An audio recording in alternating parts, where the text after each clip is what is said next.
Welcome to Piping Hot. Today we're going to make Choco-Almond Tarts, so get ready to make some serious dough.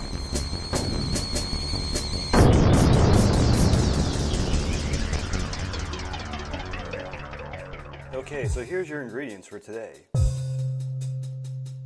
Chances are you're only making a 6-inch or a 9-inch crust. Well, if that's the case, you only need 1 stick of butter, 1/3 cup of flour, 3 tablespoons of sugar, and you can add as much sugar as you want to taste. Now for the filling, you're going to need a 1/2 stick of butter, 8 ounces of heavy whipping cream, 10 ounces of dark chocolate chips, and you got to make sure they're at least 50% dark. Anything less, it will not work. I highly recommend getting a tart tapper or a tart dish. More importantly, the tart dish. So for about $12, you can get this tart tapper as well as this tart dish from an online store that's named after a river. You can kind of guess where that is. Wash the hand. First, you're going to want to cut up any butter you have. This is to make it easier to work with. Now, sometimes it does get stuck because it is butter. It doesn't even have to be even slices.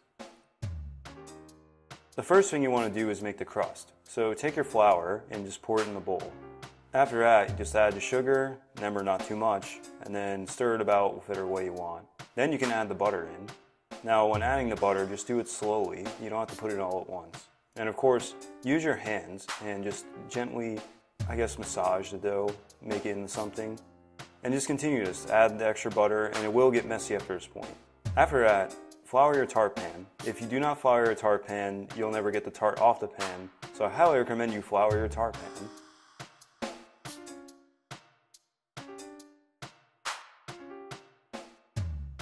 To form the shell, place the dough in the middle of the tart pan, then compress it and start spreading it around with your fingers as shown. You'll want to be as thorough as possible. If you don't have a tart tapper, that's fine. That means you'll just have to keep using your fingers. However, if you do have a tart tapper, take it out, flour it, and now just kind of push against the walls. Don't worry about the bottom now. Just keep pressing up hard against those walls and keep going around and around until it's finished. Once you have your walls together, take out your knife and place it in the position where it rests on top of the tart dish. Slowly cut around the top of it. You want to keep your knife flush against the top of the tart pan. What will happen is that you'll have a nice, smooth, even top when you're all finished. The excess you will use to line the bottom, so you'll want to catch it.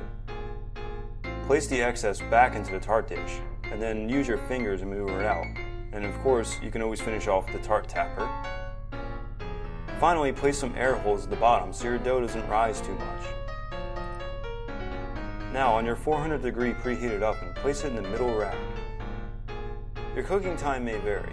If you have a 6-inch, it may only take about 10 minutes. If you have a 9-inch, it could take 15 minutes.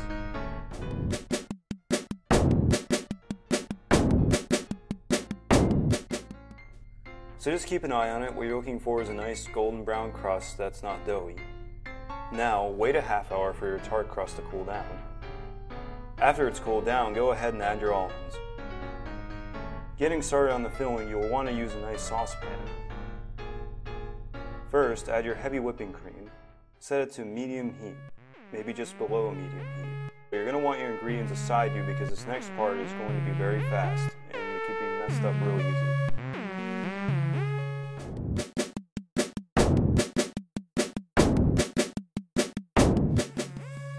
Make sure you grab your chocolate chips, pour in your chocolate chips, and have your butter aside. Stir around your chocolate chips and constantly. And while you're stirring around your chocolate chips, make sure you add butter.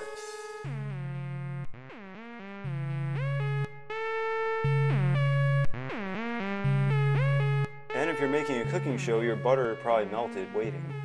So you'll have to deal with that.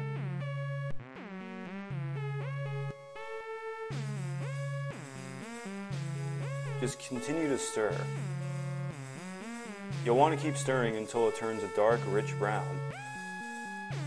Once the ingredients are fully mixed, quickly shake it up and then pour it in your tart crust. Now allow your tart to cool for at least an hour. If you want to speed this up, put it in the fridge. Now after a time has passed, you can pull it out and then you'll have a nice solid tart. The cool thing about having a tart tray is that this pops out just so. It's awesome.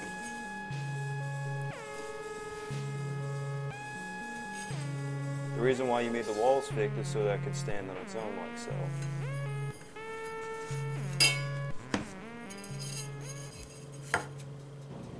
Look at the texture, look at the glossiness of the tart. That's what you want to see. That's how you know you've done right. Now just to show you, look how solid this is. Cut it into a knife and just look, it should come clean. It shouldn't come out all gooey or anything.